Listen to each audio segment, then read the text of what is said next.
ओम नमः शिवाय। दोस्तों, 16 सोमवार व्रत कथा। एक बार शिवजी और माता पार्वती मृत्यु लोक पर घूम रहे थे। घूमते घूमते वो विदर्भ देश के अमरावती नामक नगर में आए। उस नगर में एक सुंदर शिव मंदिर था, इसलिए महादेव जी पार्वती जी के साथ वहां रहने लग गए। एक दिन बातों बातों में पार्वती जी ने शिव जी को चौसर खेलने को कहा। शिव जी राजी हो गए और चौसर खेलने में लग गए। उसी समय मंदिर का पुजारी दैनिक आरती के लिए आया।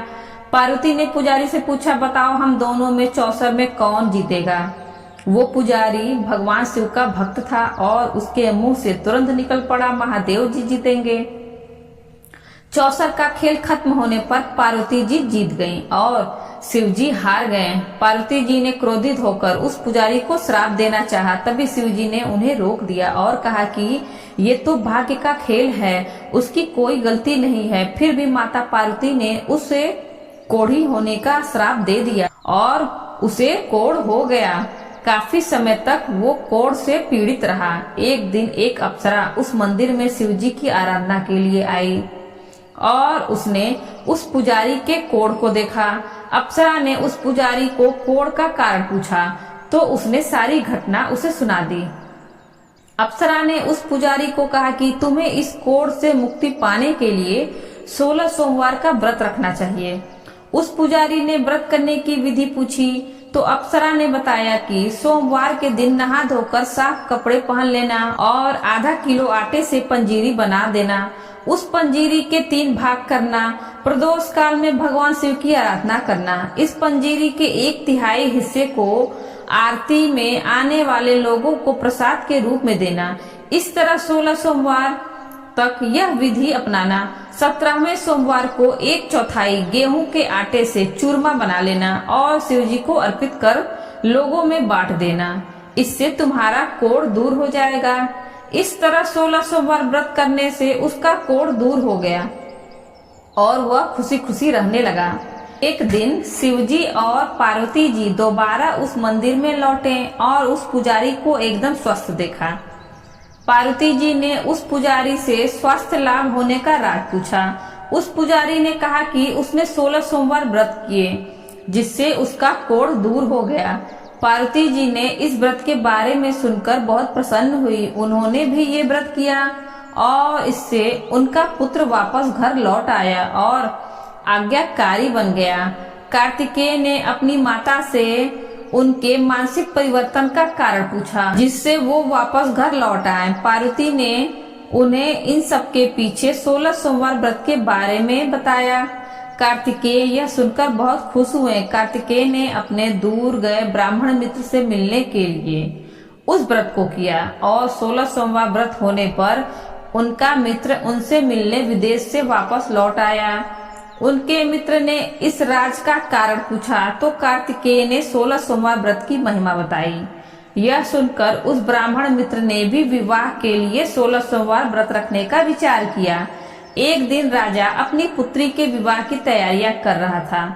कई राजकुमार राजा की पुत्री से विवाह करने के लिए आए। राजा ने एक शर्त रखी कि जिस भी व्यक्ति के गले में हथनी वर माला डालेगी उसके साथ ही उसकी पुत्री का विवाह होगा। वो ब्राह्मण भी वहां था और भाग्य से उस हथनी ने उस ब्राह्मण के गले में वरमाला डाल दी और शर्त के अनुसार राजा ने उस ब्राह्मण से अपनी पुत्री का विवाह करा दिया। एक दिन राजकुमारी ने ब्राह्मण से पूछा, आपने ऐसा क्या पुण्य किया था जो हथनी ने दूसरे सभी राजकुमारों को छोड़कर आपके गले में वरमाला डाली। उसने कहा, प्रिय, मैंने अपने मित्र कार्तिकेय के कहने पर 16 सोमवार व्रत किए थे। उसी के परिणाम स्वरूप तुम लक्ष्मी जैसी दुल्हन मुझे मिली। राजकुमारी यह सुनकर बहुत प्रभावित हुई और उसने भी पुत्र प्राप्ति के लिए 16 सोमवार व्रत रखा। फल स्वरूप उसके एक सुंदर पुत्र का जन्म हुआ और जब पुत्र बड़ा हुआ तो पुत्र ने पूछा, माँ, आपने ऐसा क्या किया था जो आपको मेरे जैसा पुत्र मिला। उसने भी पुत्र को 16 सोमवार व्रत की महिमा बताई। यह सुनकर उसने भी राजपाट की इच्छा के लिए ये व्रत रखा। उसी समय एक राजा अपनी पुत्री के विवाह के लिए वर तलाश कर रहा था, तो लोगों ने उस बालक को विवाह के लिए उचित बताया। राजा को इसकी सूचना मिलते ही उसने अपनी पुत्री का विवाह उस बालक के साथ कर दिया। कुछ सालों बाद जब राजा की मृत्यु हुई तो वो राजा बन गया, क्योंकि उस राजा के कोई पुत्र नहीं था। राजपाट मिलने के बाद भी वो सोमवार का व्रत करता रहा। एक दिन 17वें सोमवार व्रत पर उसकी पत्नी को भी पूजा के लिए शिव मंदिर आने को कहा, लेकिन उसने खुद आने के बजाय दासी को भेज दिया। ब्राह्मण पुत्र के पूजा खत्म होने के बाद आकाशवाणी हुई, तुम अपनी पत्नी को अपने महल से दूर रखो वरना तुम्हारा विनाश हो जाएगा। ब्राह्मण पुत्र ये बात सुनकर बहुत आश्चर्यचकित हुआ।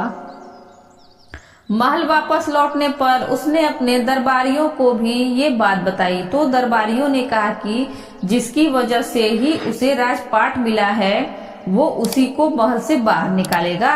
लेकिन उस ब्राह्मण पुत्र ने उसे महल से बाहर निकाल दिया। वो राजकुमारी भूखी प्यासी एक अनजान नगर में आई। वहां पर एक बूढ़ी औरत धागा बेचने बाजार जा रही थी। जैसे ही उसने राजकुमारी को देखा तो उसने उसकी मदद करते हुए उसके साथ व्यापार में मदद करने को कहा। राजकुमारी ने भी एक टोकरी अपने सर पर रख ली। कुछ दूरी पर चलने के बाद एक तूफान आया और वो टोकरी उड़कर चली गई। जब वो बूढ़ी औरत रोने लग गई और उसने राजकुमारी को मनहूस मानते हुए चले जाने को कहा। उसके बाद वो एक तेली के घर पहुंची। उसके वहां पहुंचते ही सारे तेल के घड़े फूट गए और तेल बहने लग गया। उस तेली ने भी उसे मनहूस मानकर उसको वहां से भगा दिया। उसके बाद वो एक सुंदर तालाब के पास पहुंची और जैसे ही पानी पीने लगी उस पानी में कीड़े चलने लगे और सारा पानी धुंधला हो गया। अपने दुर्भाग्य को कोसते हुए उसने गंदा पानी पी लिया और पेड़ के नीचे सो गई। जैसे ही वो पेड़ के नीचे सोई उस पेड़ की सारी पत्तियां झड़ गईं। अब वो जिस पेड़ के पास जाती उसकी पत्तियां गिर जाती थी। ऐसा देखकर वहां के लोग मंदिर के पुजारी के पास गए। उस पुजारी ने उस राजकुमारी का दर्द समझते हुए उससे कहा कि बेटी, तुम मेरे परिवार के साथ रहो, मैं तुम्हें अपनी बेटी की तरह रखूंगा। तुम्हें मेरे आश्रम में कोई तकलीफ नहीं होगी। इस तरह वह आश्रम में रहने लग गई। अब वो जो भी खाना बनाती या पानी लाती उसमें कीड़े पड़ जाते। ऐसा देखकर वह पुजारी आश्चर्यचकित होकर बोला, बेटी, तुम पर ये कैसा कोप है जो तुम्हारी ऐसी हालत है। उसने वही शिव पूजा में न जाने वाली कहानी सुनाई। उस पुजारी ने शिवजी की आराधना की और उसको 16 सोमवार व्रत करने को कहा, जिससे उसे जरूर राहत मिलेगी। उसने 16 सोमवार व्रत किया और 17वें सोमवार पर ब्राह्मण पुत्र उसके बारे में सोचने लगा, वह कहाँ होगी, मुझे उसकी तलाश करनी चाहिए। इसलिए उसने अपने आदमी भेजकर अपनी पत्नी को ढूंढने को कहा। उसके आदमी ढूंढते ढूंढते उस पुजारी के घर पहुंच गए और उन्हें वहां राजकुमारी का पता चल गया। उन्होंने पुजारी से राजकुमारी को घर ले जाने को कहा, लेकिन पुजारी ने मना करते हुए कहा कि अपने राजा को कहो कि खुद आकर इसे ले जाए। राजा खुद वहां पर गया और राजकुमारी को वापस अपने महल लेकर आया। इस तरह जो भी यह 16 सोमवार व्रत करता है उसकी सभी मनोकामनाएं पूरी होती हैं। दोस्तों, वीडियो अच्छी लगी हो तो वीडियो को लाइक करें और ज्यादा से ज्यादा अपने मित्रों के साथ शेयर करें और बेल आइकन दबाना ना भूलें, जिससे आगे आने वाले वीडियो की नोटिफिकेशन आपको सबसे पहले मिल सके। और इसी तरह के वीडियो देखने के लिए हमारे चैनल हिंदी कहानी नई पुरानी को सब्सक्राइब करें। धन्यवाद।